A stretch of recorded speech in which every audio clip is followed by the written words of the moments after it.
بسم اللہ الرحمن الرحیم۔ السلام علیکم ناظرین۔ کل ایک ویڈیو میں نے پوسٹ کی تھی نور مقدم کے والد شوکت مقدم کی ہائی کورٹ کے باہر احتجاج کرتے ہوئے کچھ بچوں کے ساتھ،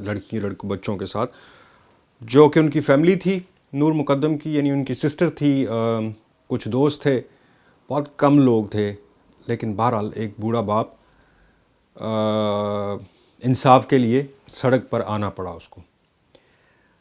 آج کی ویڈیو میں آپ کو دو چیزیں بتانے والا ہوں کہ ابھی کیس شروع نہیں ہوا اور اس کے ویک پوائنٹس آنا شروع ہو گئے ہیں،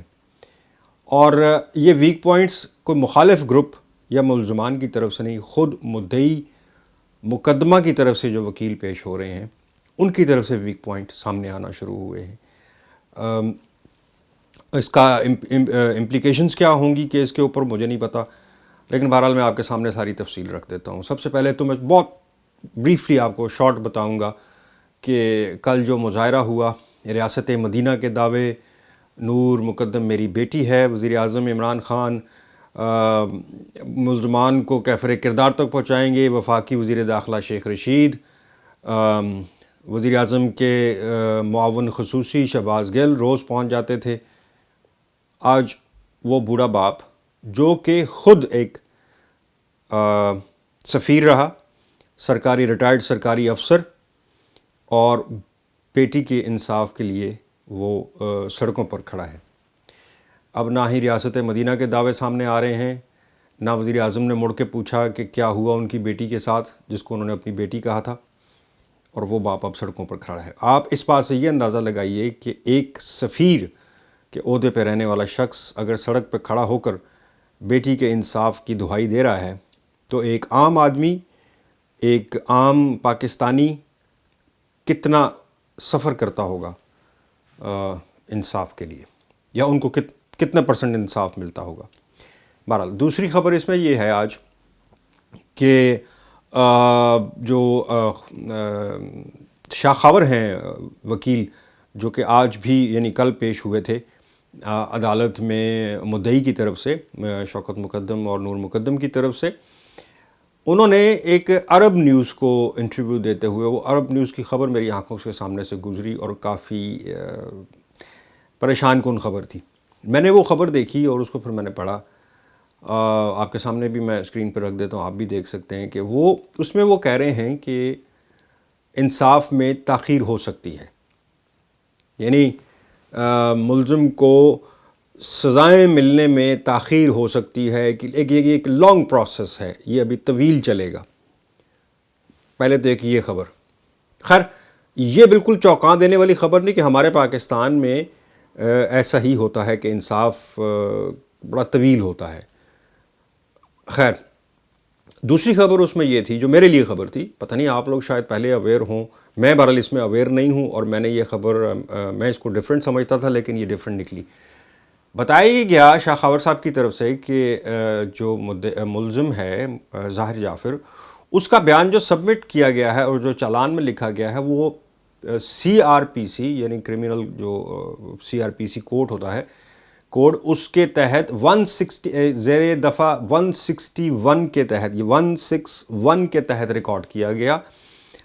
اس کا مطلب 161 کا مطلب یہ ہے، میں آپ کو آسان لفظوں میں سمجھاتا ہوں، جو پولیس خود سے پروڈیوس کرتی، یعنی اس سے پوچھ کے وہ کچھ بولتا ہے ملزم، اور کچھ پولیس ایویڈنس اکٹھی کرتی ہے، اس کی روشنی میں پولیس ایک سٹیٹمنٹ تیار کرتی ہے، اس کو کہتے ہیں کہ یہ زیر دفعہ 161 کے تحت یہ اس کا بیان سٹیٹمنٹ لیا گیا۔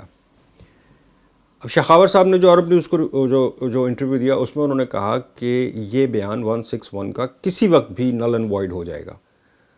یعنی جب وہ عدالت میں جائے گا ظاہر جعفر اور اس کو یہ کہے گا جج کہ کیا یہ جو لکھا ہے یہ صحیح ہے، اگر وہ کہہ دے کہ نہیں تو اس بیان کی اہمیت زیرو ہو جاتی ہے، یعنی وہ بیان بالکل ختم ہو جائے گا۔ اور اچھا 164 کیا ہوتا ہے؟ 164 کے تحت اگر بیان لیا جائے تو 164 میں یہ ہوتا ہے کہ میجسٹریٹ کے سامنے لے جا کر بیان ریکارڈ کیا جاتا ہے۔ اب اس کا فائدہ کیا ہوتا ہے؟ اس سے بھی مکر سکتا ہے ملزم، لیکن اس کا فائدہ کیا ہوتا ہے؟ 164 کے تحت اگر میجسٹریٹ کے سامنے ملزم کو پیش کیا جائے اور وہاں پہ بیان ریکارڈ کیا جائے، کل دوسری عدالت میں جب کیس جائے گا تو عدالت پوچھتی ہے کہ ہاں بھائی تم اس بیان پر قائم ہو، اور وہ ملزم اگر کہہ دے کہ نہیں مجھ سے تو یہ زبردستی لکھوایا گیا، تو پھر وہ میجسٹریٹ جوڈیشری کی طرف سے ایز اے گواہ پیش ہوتا ہے اور کہتا ہے کہ جی میرے سامنے بالکل آزاد حیثیت میں اس نے بیان دیا تھا. اس کی پراپر ایک 164 وہ نہیں ریکارڈ کیا گیا اس کا، ظاہر جعفر کا. اچھا 161 میں ایک اور خامی یہ ہے کہ جب میجسٹریٹ کے سامنے لے کے جائیں گے عدالت کے سامنے اور میجسٹریٹ کے سامنے کہا جائے کہ یہ اس کا بیان ہے جی، یہ اس نے کہا تھا کہ میں نے یہ سارا کیا ہے، تو پولیس اور وہ ملزم کہہ دے کہ نہیں جی مجھ سے زبردستی لکھوایا، تو جج کیا، میجسٹریٹ کیا کرتا ہے جج، کہ وہ باہر بھیج دیتا ہے پولیس کو کہ آپ باہر جائیں. اس کے بعد باہر جانے کے بعد پولیس الگ سے پوچھتی ہے ملزم سے کہ ہاں بھائی بتاؤ کہ یہ بیان تم نے خود دیا تھا، اور جج پھر اس کی امپلیکیشنز بتاتا ہے اس کے بیان کی، کہ تمہیں اس سے یہ سزائے موت بھی ہو سکتی ہے، پھانسی ہو سکتی ہے، عمر قید ہو سکتی ہے، تو کیا تم قائم ہو اس بیان پر؟ تو اس کو آدھا گھنٹہ دیا جاتا ہے سوچنے کے لیے کہ تم سوچ لو کہ اس کا یہ امپلیکیشن. اس کے بعد پھر پوچھا جاتا ہے کیا تم اس بیان پر قائم ہو، تو اگر وہ کہتے کہ نہیں تو بیان نل اینڈ وائڈ، ختم. سو یہ